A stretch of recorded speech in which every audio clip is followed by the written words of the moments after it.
इसमें जो concepts of macro economics, बाबा ऋतिका याद देखो बेटा, इसमें हम लोग एक टॉपिक क्लासिफिकेशन ऑफ गुड्स को समझे थे, याद है? Yes sir.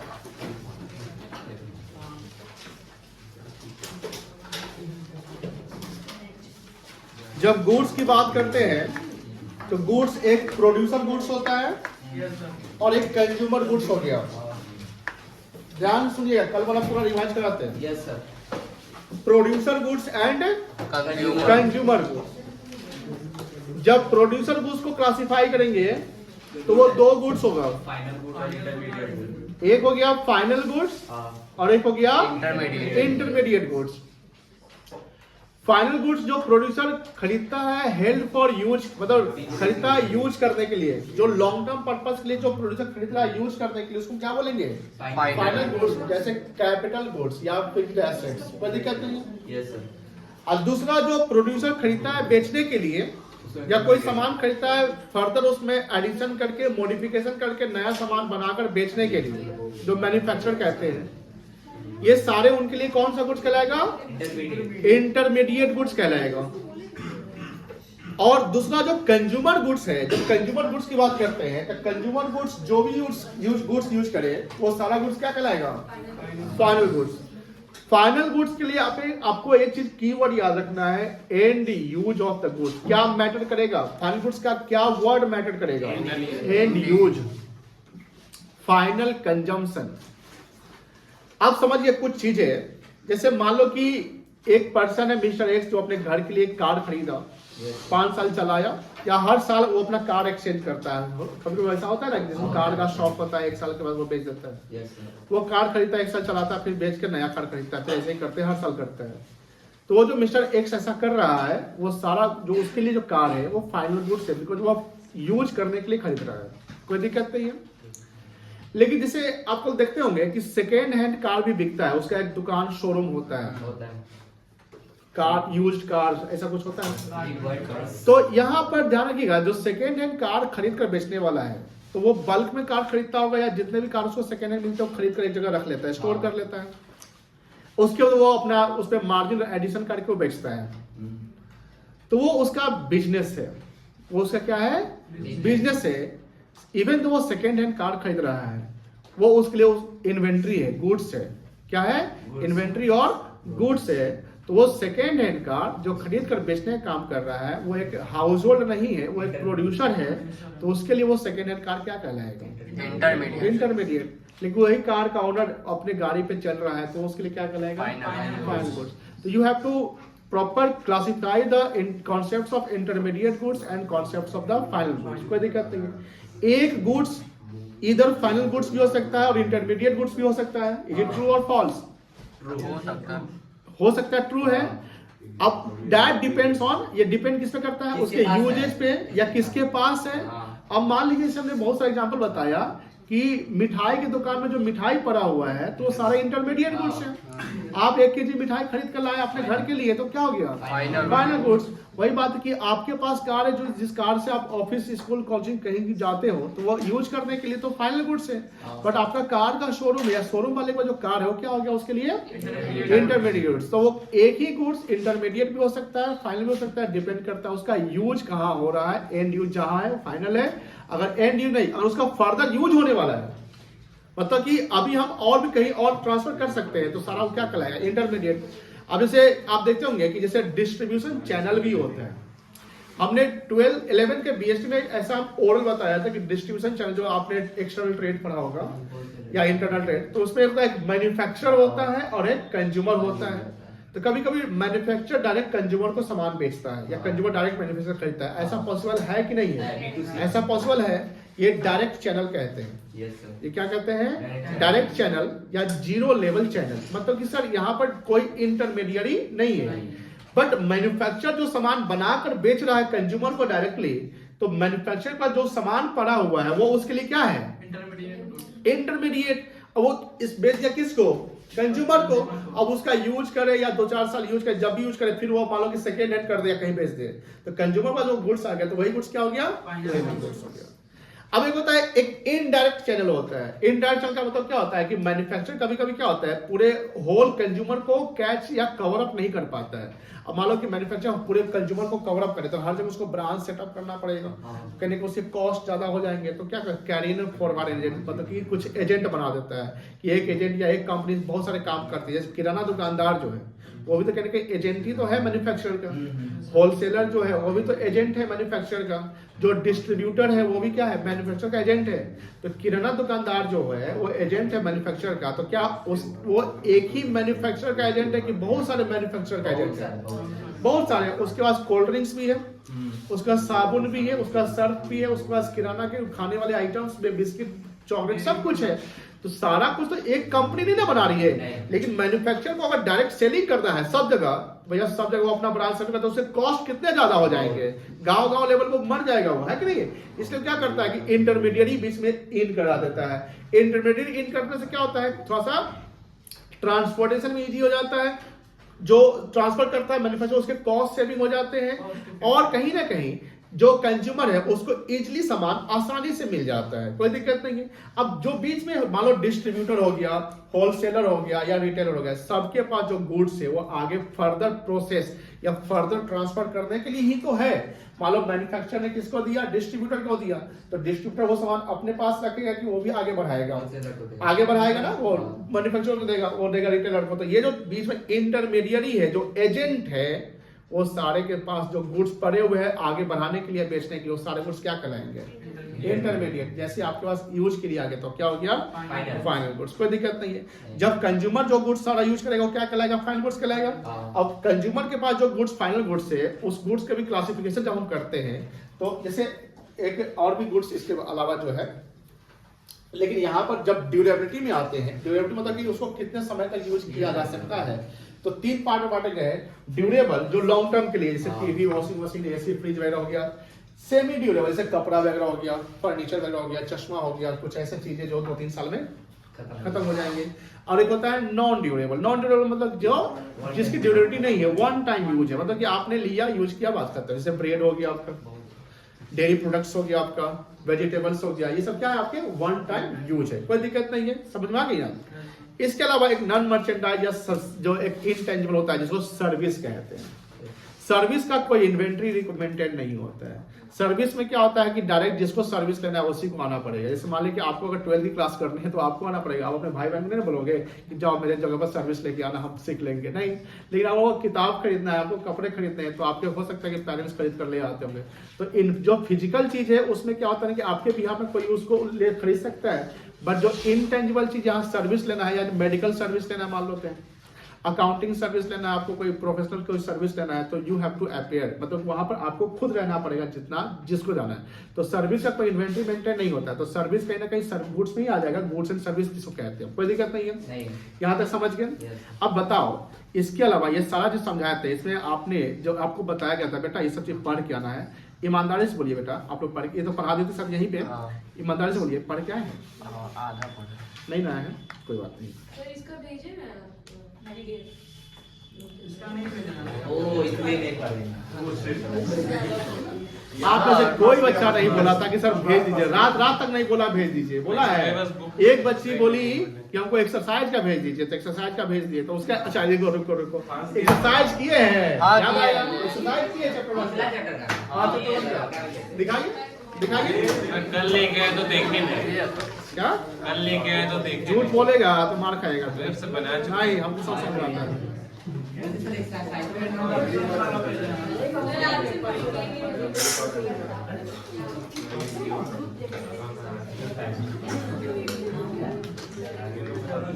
सर लेकिन चैप्टर 2 तो क्या कहते हैं नेशनल इनकम है सर।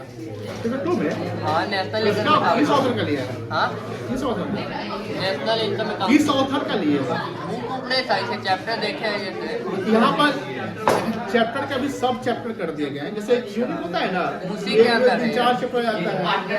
हाँ वही हो गया, यूनिट में 2 साल चैप्टर होता है। चैप्टर 1 के अंदर बेसिक कॉन्सेप्ट आता है।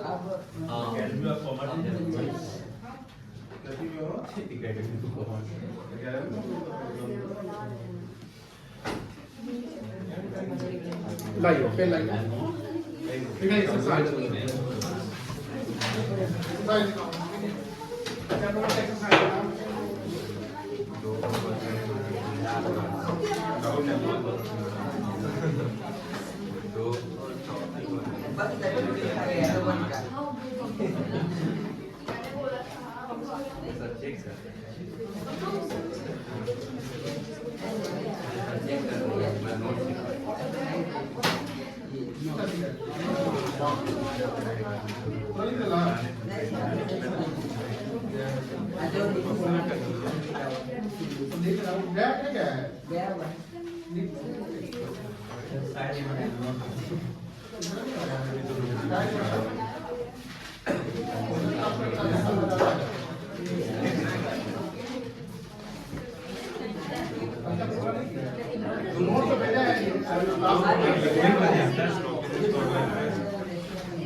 क्या है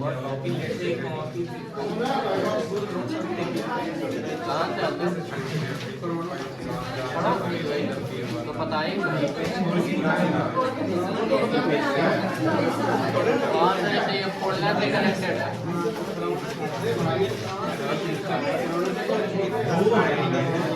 फोल्डर भी कनेक्टेड है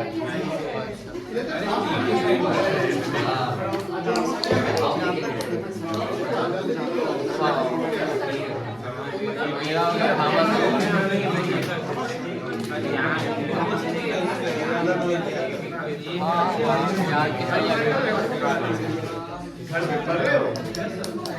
बेटा लाए हो पूरा हैंडराइटिंग बहुत छोटा है रे नाम बड़ा है ये क्या है ये क्या है नंबर कट जाता है कितना का मार्क्स बताओ 90 का बच्चा 91 लाता क्या है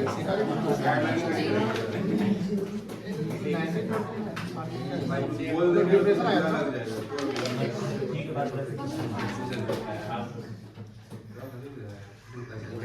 क्या है अरे एक मिनट इसको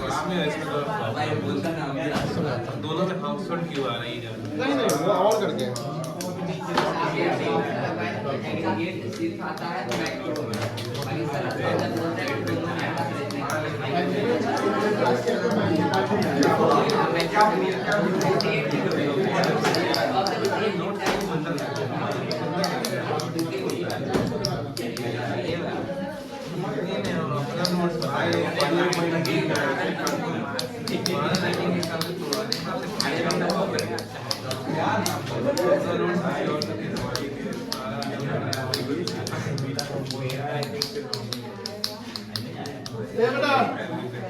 ये जो नहीं पढ़ के पढ़ो ना किताब स्क्रीन पर बतिया रहा है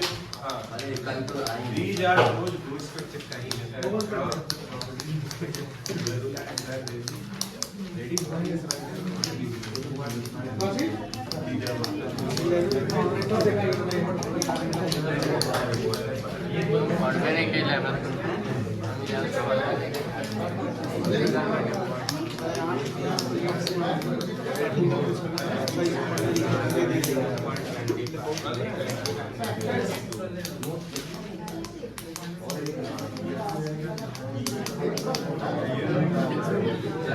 अरे नींबू नहीं आया भले ज्यादा डवा दिए थे क्या सर पैसा खोस्ती को नहीं आया एलएस कॉल में ज्यादा बच्चे के बाद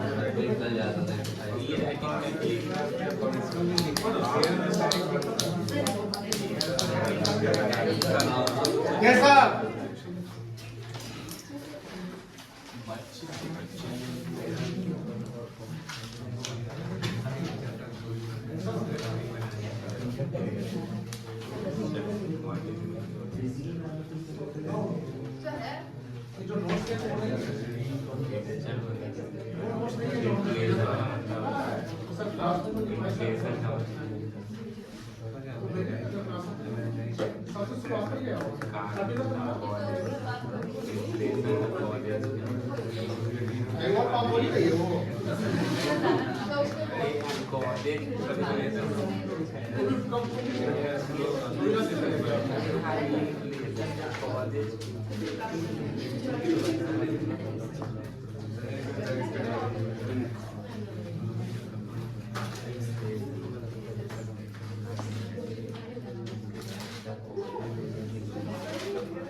पढ़ लिए? पढ़ने से पहले एक आप लोगों का कंफ्यूजन हम दूर कर देते हैं। एक बच्चे का कंफ्यूजन था सर, क्लासिफिकेशन ऑफ गुड्स को थोड़ा सा फिर से समझा दीजिए। यही ना बात था, कहा गया कि देखिए फाइनल गुड्स प्रोड्यूसर गुड्स से ऐसा नहीं है, इंटरमीडिएट गुड्स कंज्यूमर गुड्स ऐसा नहीं है। वो हमने जब गुड्स को क्लासिफाई किया है तो गुड्स को क्लासिफाई के लिए हमने बोला कि एक गुड्स होगा जिसको हम फाइनल कह सकते हैं और एक गुड्स होगा जिसको हम इंटरमीडिएट कह सकते हैं। यहाँ और लिखा हुआ है और दूसरे तरीके से हम क्लासिफाई करते हैं। तो अब इसको भूल जाओ, इसको भूल जाओ। तो गुड्स यूज करने वाला दो पर्सन होगा ना, प्रोड्यूसर और हाउस होल्ड होगा। तो जो प्रोड्यूसर गुड्स यूज कर रहा है उसको प्रोड्यूसर गुड्स समझ लीजिए, और जो हाउस होल्ड यूज कर रहा है उसको कंज्यूमर गुड्स या हाउस होल्ड गुड्स यूज समझ लीजिए। मेरी बात समझ रहे हैं? अब डिपेंड करता है कि जो प्रोड्यूसर गुड्स है वो कितने हो गए। अब यहाँ से अब मान लो इसकी बात करते तो ये गुड्स यूज करने वाला कौन होगा? दो होगा, दो यूजर। प्रोड्यूसर भी होगा जो हमने बता दिया है और कंज्यूमर भी होगा जो वो भी बता दिया है। समझ में आ रही ना? और इंटरमीडिएट गुड्स यूज करने वाला कितने होंगे? दो की एक, ओनली वन। कौन? प्रोड्यूसर। अब क्लियर हुआ तुम्हारा डाउट? ये क्लोज वो house hold close economy open economy वाला किसको? उसका डाउट नहीं है, तुम्हारा डाउट है। क्लास में मेरा नहीं है। अरे तू तेज मत बन। अच्छा, इकोनॉमी में जो क्लासिफाई चैप्टर 1 में था ना, ओपन क्लोज इकोनॉमी का मतलब क्या हो? जो विद इन डोमेस्टिक टेरिटरी जो सेक्टर से, house hold sector, producer sector और एक गवर्नमेंट सेक्टर। और ओपन इकोनॉमी मतलब बियॉन्ड द कंट्री जो इकोनॉमी करते हैं। तो उसमें एक और एक्सपोर्ट इंपोर्ट कहाँ है? ओपन में आ जाएगा, तो नेट एक्सपोर्ट आ जाएगा, CIG एंड एक्सपोर्ट। समझ गया? अरे बोलना हाँ। चलो चलिए, ये सब थ्योरी है, जितना हम समझाए हैं वही लिखा हुआ है। तो होप सो आपको ये फाइनल गुड्स पढ़कर अच्छा लगा होगा। कोई क्रैश कर जाता है शेयर मार्केट में। जो क्रैश आया है ना 2011 के बाद 2025 में, कोरोना में भी इतना नहीं गिरा था जितना गिर रहा है। बहुत सारे रीजन है, रशिया, यूक्रेन, AI का कंपटीशन, ग्लोबल लीडर का स्टेटमेंट, रिसेशन है ना, ये रिसेशन, बस बहुत सारे फैक्टर्स कह सकते हैं। और इसमें जो नए जो जेनजी टाइप के लोग हैं, जैसे वो हो गया आयुष नाम है, क्या आशुतोष नाम है, ये सब फंस रहा है। बहुत सारे लोग देखो यहाँ बात बेटा, ये समझ गया? अरे बोलो, ये समझ गए? हाँ सर, हो गया। किसी को दिक्कत तो समझा बेटा? चल आगे बढ़ सकते हैं। सो ऑलरेडी पढ़ा दिए हैं। ये इसके ना फोकस जोन पढ़ लो। फोकस जोन समझो क्या है? Final goods are the goods which are ready for use, ready for use by the final user. ये वर्ड याद रखिएगा, फाइनल यूजर्स, है ना। And consumers are their final user. Example, bread and butter are used by. अच्छा, bread and butter क्या होगा? Durable, non durable, semi durable? One time use. Final producer goods कौन use करेगा? Producer, जिसको capital goods कह सकते हैं या फिक्स्ड एसेट्स कहेंगे। पढ़ो, those goods are goods which are ready for use by their final user and producer are the final user. Example, tractor and harvester. Tractor किसान के लिए क्या है? फाइनल गुड्स, फाइनल है। अब हमने बोला कि कंज्यूमर या हाउस होल्ड सेक्टर जो फाइनल गुड्स पे एक्सपेंडिचर करता है उसको क्या बोलेंगे? क्या बोलेंगे? Consumption expenditure. अब प्रोड्यूसर जो गुड्स पे एक्सपेंडिचर करेगा उसको क्या बोलेंगे? Investment expenditure. कोई दिक्कत नहीं है। और जो इन्वेस्टमेंट एक्सपेंडिचर और कंज्यूमर एक्सपेंडिचर निकाल देंगे तो वही एग्रीगेट डिमांड इकोनॉमी का बन जाएगा। कोई दिक्कत नहीं है? क्लियर है? नहीं क्लियर है? लिखो, बस लिख लो आज भी।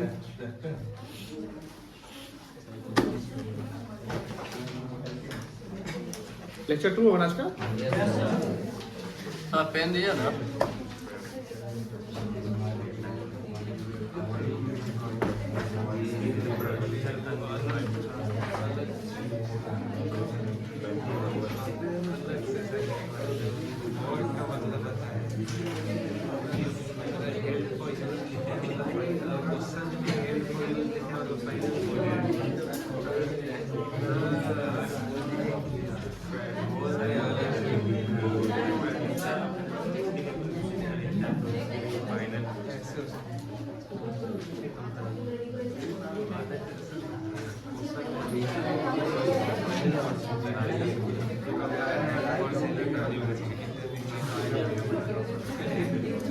एक्सपेंडिचर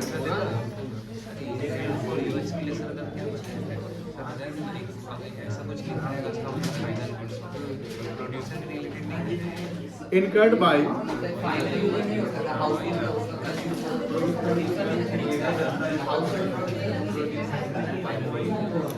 हाँ यहाँ अगर एक्सपेंडिचर ऑफ फाइनल गुड्स निकालने के लिए बोलेगा तो यहाँ लिखोगे expenditure incurred by house hold plus expenditure incurred by producer of final goods.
अगर इन्वेस्टमेंट एक्सपेंडिचर को क्लासिफाई किया जाए तो दो बार बढ़ जाएगा।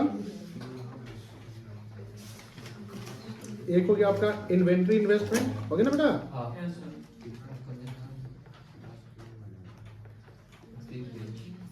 और एक हो गया आपका फिक्स्ड इन्वेस्टमेंट। इन्वेंट्री इन्वेस्टमेंट क्या कहलाएगा? Expenditure incurred on intermediate, incurred by producer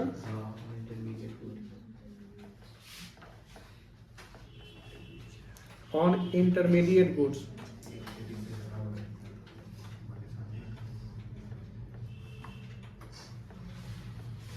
ठीक है, और यहाँ क्या लिखेंगे? ये कंज्यूमर के लिए, कंज्यूमर नहीं, मतलब वो इन्वेस्टमेंट वर्ड आ गया तो कंज्यूमर नहीं, प्रोड्यूसर करेगा।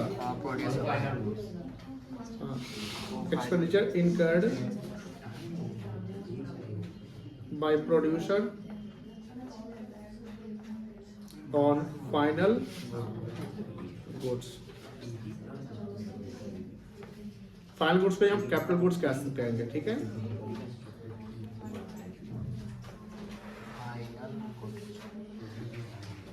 जब बात किया जाए कि प्रोड्यूसर गुड्स कितने प्रकार के हैं, ये नहीं लिखवाए थे, समझाए थे सिर्फ। तो कितने प्रकार के प्रोड्यूसर गुड्स आ जाएंगे?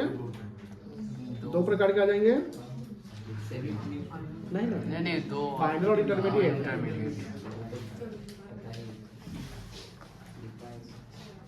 फाइनल गुड्स,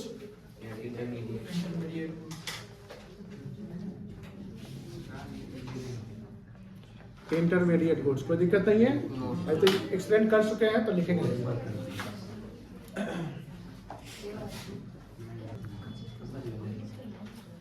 यहाँ तक समझ में आ गया? नोट समझ में आ गया? कोई दिक्कत नहीं है, आगे बढ़ सकते हैं। तो समझ में आया? आगे बढ़े।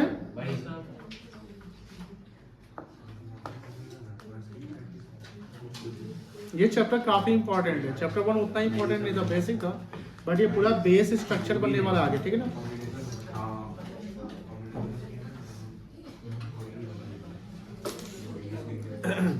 इंटरमीडिएट गुड्स इजी है, पढ़िए तो पहले खुद से समझ में आ रहा है। इंटरमीडिएट गुड्स पढ़िए। उत्कर्ष बातें नहीं करो।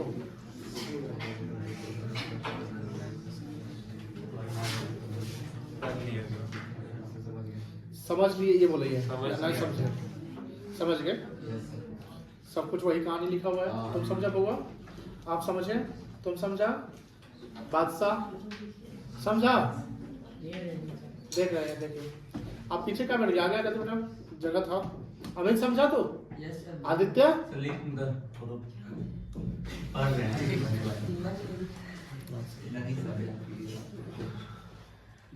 आप लोग समझे बउआ? अर्पिता तो बुआ कल आई थी तुम?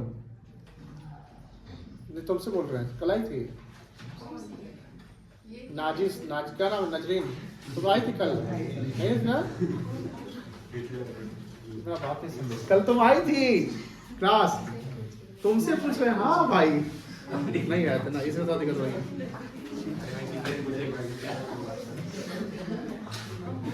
इंटरमीडिएट गुड्स क्या होगा? जिसका अभी फर्दर एडिशन या फाइनल टच नहीं मिला है। क्या अभी इसको कहीं ना कहीं उसमें कुछ मॉडिफिकेशन करना होगा। आप मार्जिन भी ऐड कर रहे हैं तो भी समय फाइनल टच करना बाकी है ना। जिसका एंड यूज नहीं अभी बाकी है, जिसका एंड यूज बाकी है उसको क्या कहेंगे? इंटरमीडिएट। और ये किसके पास जनरेट रहता है? प्रोड्यूसर के पास रहता है, कंज्यूमर के पास नहीं रहता है। प्रोड्यूसर लिखा हुआ है तो प्रोड्यूसर बोलो ना। अच्छा ये पोडियम मेरे लिए क्या है? इंटरमीडिएट की फाइनल? फाइनल है। आगे देखो,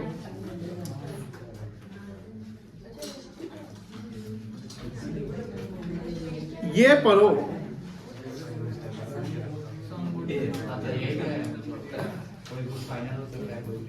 क्या लिखा हुआ है?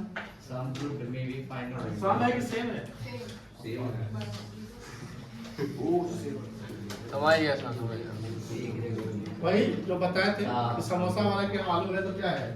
इंटरमीडिएट। आपके घर में जो आलू है, वैशाली मार्केट में गोभी 1 रुपए किलो है तो क्या है? और आप खरीद के लिए तो क्या हो गया? फाइनल। चलिए यही पॉइंट वहां पर लिखा हुआ है, कोई दिक्कत नहीं है, आगे बढ़ सकते हैं ना। स्टेशनरी के दुकान किताब सब पढ़ा हुआ क्या है? आपके पास अभी तुमको भी किताब नहीं जी। ये देखिए समझो, what matters is the end use. यहाँ पढ़ के समझाते हैं, सब समझाए हुए हैं and use. While classifying the goods as final or intermediate, तो इंटरमीडिएट गुड्स का गुड्स का जब हम क्लासिफिकेशन बताए तो उसको बताया कि फाइनल हो सकता है और क्या हो सकता है? Intermediate. What matter is the end use. You are to check the what end use of the goods is put to, मतलब जहां एंड यूज होगा वही क्या कहलाएगा, फाइनल कहलाएगा। अगर एंड यूज बाकी है अभी तो क्या कहलाएगा, इंटरमीडिएट कहलाएगा। अब आपके मन में सवाल होगा कि सर हम अपने घर में जो आलू लेकर आते हैं तो आलू थोड़ी खाते हैं, उसको तो कहीं सब्जी बना के नहीं खाएंगे, तो सब्जी ना भी एंड यूज हो गया मेरा, आलू कैसे एंड यूज हो गया? आपका सवाल हो गया। या आप बोलते हैं कि सर दूध हम लाए चाय बनाने के लिए, तो मेरा तो चाय ना तो एंड यूज होगा, चाय ना हम पियेंगे, दूध थोड़ी पियेंगे, मान लेते हैं एक प्लीज, यही ना होगा। आपके सवाल तो जायज बन गए यहाँ पर। अब बोलेगा सर आप एंड यूज पे जो फोकस कर रहे हैं कि आप बोल रहे हैं कि समोसा वाले के यहाँ जो आलू है वो इंटरमीडिएट हो गया, चलो ठीक है मान लिया वो इंटरमीडिएट है। ए बाबा बात नहीं, प्लीज बात नहीं समझो, गड़बड़ हो जाएगा। लेकिन हम अपने घर पे जो आलू लाते हैं तो आलू तो हम नहीं खाएंगे ना, आलू का कोई चीज हम कोई रेसिपी बना देंगे, है कि नहीं है, कोई सब्जी में डालकर वो सब्जी ना खाएंगे सर, तो आलू कैसे फाइनल हो गया, ये सवाल आपका बन जाएगा। देखिए वो जो आलू चला कहीं से भी, वो आलू आपके घर पे आया, वो आलू का वहीं पे अंत हो गया, उस आलू को कहीं और जाना है नहीं जाना, बोला कढ़ाई में जाना उसको, अरे भाई कढ़ाई में घर पे एक हाउस होल्ड के पास ही रह गया वो, तो उसका फाइनल टच वही आलू का वो कहाँ हो गया, वो हाउस होल्ड के पास ही हो गया। क्या तो बेचने वाला तो हाउस होल्ड नहीं रहा। एक मिनट प्लीज, मान लीजिए कि हाउस होल्ड वाला कहीं गांव गया, जैसे मान लो कि केशव का एग्जांपल लेते हैं, केशव गया वैशाली, वहां से देखा 1 किलो गोभी है, इधर भगवानपुर में 2 रुपए बिकता है, गया था 100 किलो गोभी लेकर आ गया, 10 किलो अपने घर रख लिया, 90 किलो बेच दिया। लेकिन क्या केशव ऐसा जो है रेगुलर कर रहा है कि नहीं कर रहा है? नहीं कर रहा है। इवन तो केशव मान लो कि उसमें प्रॉफिट बना रहा है 200 रुपया, फिर भी वहां पर वो इसके लिए बिजनेस प्रॉफिट नहीं कहलाएगा। केशव वहां से जो 100 किलो गोभी खरीद कर लाया है वो सारा इसके लिए फाइनल गुड्स कहलाएगा। लेकिन केशव सोचता कि इसमें बिजनेस तो थोड़ा अच्छा लग रहा है, बैगनों खरीदेंगे, भिंडी भी खरीदेंगे, हर कुछ खरीदेंगे। अगर मान लेते हैं जैसा कि बीएसटी में एक सवाल ऐसा बना था, याद होगा, तो वहां अगर ये एक्टिविटी को रिपीट करने लगते हैं, यानी छोटा सा दुकान खोल लेते हैं, तो वो इंटरमीडिएट आपके लिए हो जाता है। समझ गए ना? तो आलू से सब्जी बना रहे हैं, बट आलू का एंड यूज कहां पे हो रहा है, आपके घर पे हो रहा है, इसलिए वो फाइनल गुड्स हो गया। कोई दिक्कत नहीं है। आगे देखिए। हाँ मतलब टाटा मोटर्स एसी लेता है वोल्टास का, टायर लेता है सर, एकदम बातें बोल रहे हैं, किया जाता है, हो जाएगा। जो बच्चे डिस्कस करते हैं सुना करेंगे, समझ? ठीक है हम तो लिख रहे हैं। हाँ आप क्या बोल रहे थे? टाटा मोटर्स एसी लिया वोल्टास का, ठीक है, टायर लिया एमआरएफ का, तो उसके लिए वो इंटरमीडिएट गुड है। किसके लिए? टाटा मोटर्स। टाटा मोटर। और टाटा मोटर एसी वोल्टास जो है, for your knowledge, Voltas Tata group का ही है। उसी क्या मतलब है? एक मिनट दोनों दो कंपनी है, लेकिन टाटा मोटर्स मान लीजिए कि एमआरएफ से टायर लेता है, वो ट्रक में कार में लगाकर वो बेच क्या रहा है? कार बेच रहा है। तो टायर जो है टाटा मोटर्स के लिए वो इंटरमीडिएट है। वोल्टास लिया, और वो वोल्टास लिया मॉडिफिकेशन या बेचने के लिए, तो क्या है? इंटरमीडिएट है। लेकिन वो शोरूम में लगा रहा है वोल्टास। जैसे आदित्य विजन गया, आदित्य जानते ना? अब आदित्य विजन एसी बेचता है। अब मान लो कि उसके जो शोरूम है उसमें 10 एसी लगा हुआ है, तो जो 10 एसी इंस्टॉल्ड है वो क्या है? फाइनल गुड्स है। लेकिन जो एसी आपको बेचने के लिए रखा हुआ है वो क्या है? इंटरमीडिएट। कल यशराज मोटर्स के कार का एग्जांपल तो वही बताए थे, जो शोरूम में कार पड़ा वो क्या है? इंटरमीडिएट है। लेकिन जो मालिक जिस कार पर चल रहा है वो क्या है? फाइनल। जितना डिस्कशन करोगे उतना क्लियर हो जाएगा, डिस्कशन करना जरूरी है। और कुछ पूछना है? नहीं सर। यहाँ पढ़े आगे देखो। If it is use by producer as raw materials, आप समझो ध्यान से, ध्यान समझेगा। जब आगे सीए या सीएमए करोगे या कॉस्ट अकाउंटिंग किसे करोगे तो ये सब चीज आने वाले हैं। If it is use by as a producer as a raw materials, raw material समझते हैं? कच्चा सामान। It is to be treated as what? इसको क्या ट्रीट करिएगा आप? Intermediate goods. Also if it is purchase and resold by the producer, जैसे किराना दुकानदार सामान बनाता है कि सामान खरीद कर बेचता है? खरीद के बेचता है। तो उसने तो मैन्युफैक्चर नहीं किया, उसने उसमें कुछ नहीं किया, सिर्फ प्राइस एडिशन करेगा, ट्रांसपोर्ट कॉस्ट एडिशन कर लेगा, वैल्यू एडिशन करके बेच देगा। वो रीसेल के लिए खरीदा फिर भी क्या कहलाएगा? इंटरमीडिएट। यही बात है कि if it is purchase and resold by the producer it is to be treated as an intermediate, कोई दिक्कत नहीं है। But if it is use by the producer as fixed assets, जैसे हमने बोला ना कि आदित्य विजन एसी खरीदा बेचने के लिए तो इंटरमीडिएट हो गया, लेकिन एसी खरीदा शोरूम में फिक्स करवा लिया, इंस्टॉल करा लिया, तो वो क्या हो गया उसके लिए? तो यहाँ पर क्या हुआ कि प्रोड्यूसर जो गुड्स खरीद रहा है एज अ फिक्स्ड एसेट्स, जैसे ट्रैक्टर खरीदा कौन? किसान खरीदा, तो ये इसको क्या मानेंगे हम? It is to be treated as final goods. And of course goods purchased by the household for their final consumption are to be treated as final. Thus, a good such is not to be named as final or intermediary. मतलब कोई एक goods को आप final और intermediate नहीं कह सकते हैं, आप उसको जस्टिफाई कर सकते हैं या उसको चेक कर सकते हैं कि उसका एंड यूज कहाँ होने वाला है। अगर एसी की बात करते तो क्या एसी ऑलवेज फाइनल है? एसी ऑलवेज इंटरमीडिएट है? नहीं है, डिपेंड करता है ना कि उसका एंड यूज क्या है।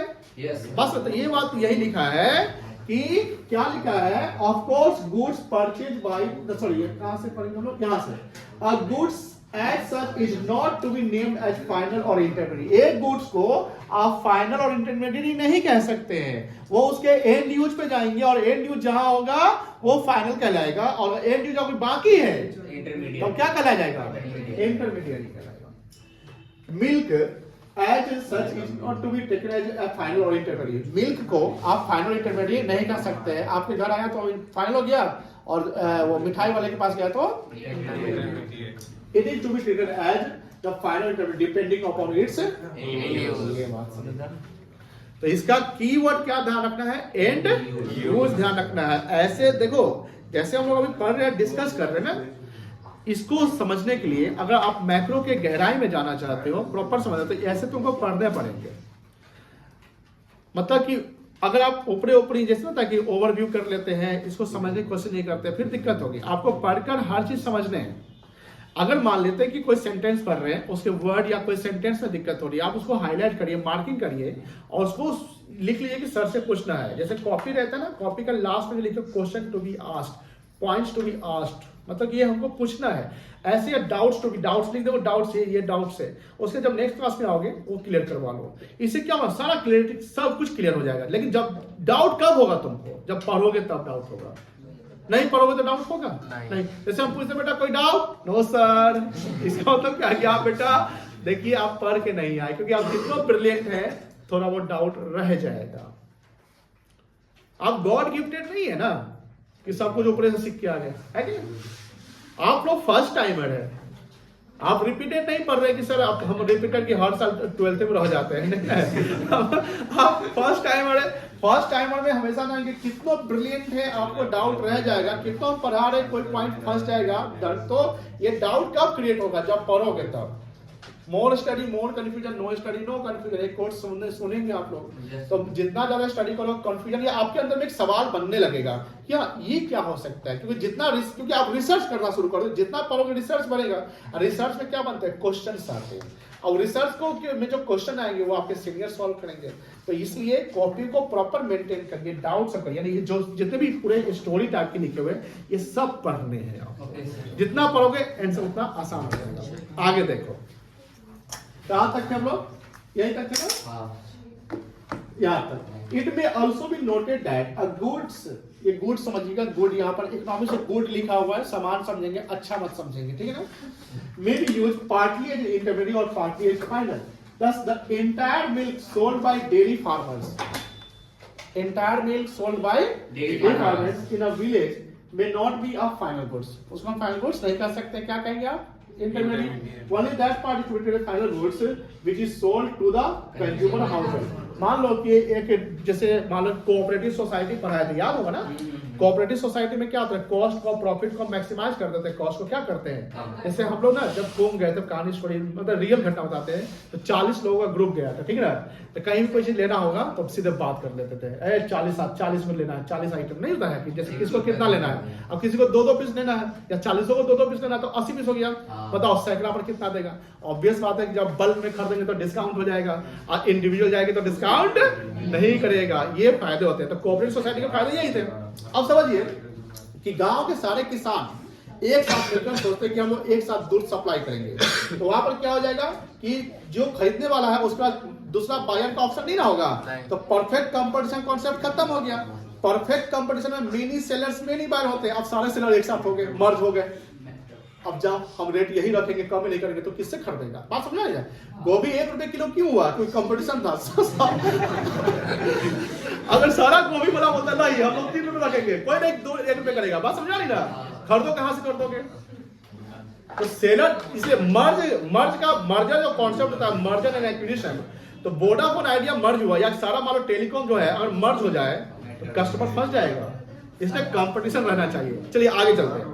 आप समझ के लिए सुन ना भाई, एक किसान जो कंज्यूमर को, मान लो कि कंज्यूमर को 100 लीटर दूध बेचा, तो कंज्यूमर के लिए क्या हो गया? Final good. लेकिन सुधा डेयरी को सप्लाई कर दिया, इंटरमीडिएट। समझ गए ना? कहां तक थे? ओनली दैट, यहां तक हो गया। The other part which is sold to the producer for making sweets, क्या कहलाएगा? क्लियर हो गया पूरा कॉन्सेप्ट? अब देखो, इसके बाद हम ये सब ठीक लगाए थे कि पढ़ के आना। कल पहला लेक्चर था, आपने नहीं, अभी नोट चला गया है, ऐसे पढ़ के आइएगा और आगे और बढ़ेंगे, ठीक है? चैप्टर 2 का नोट दे दिए। नहीं, ये गया है।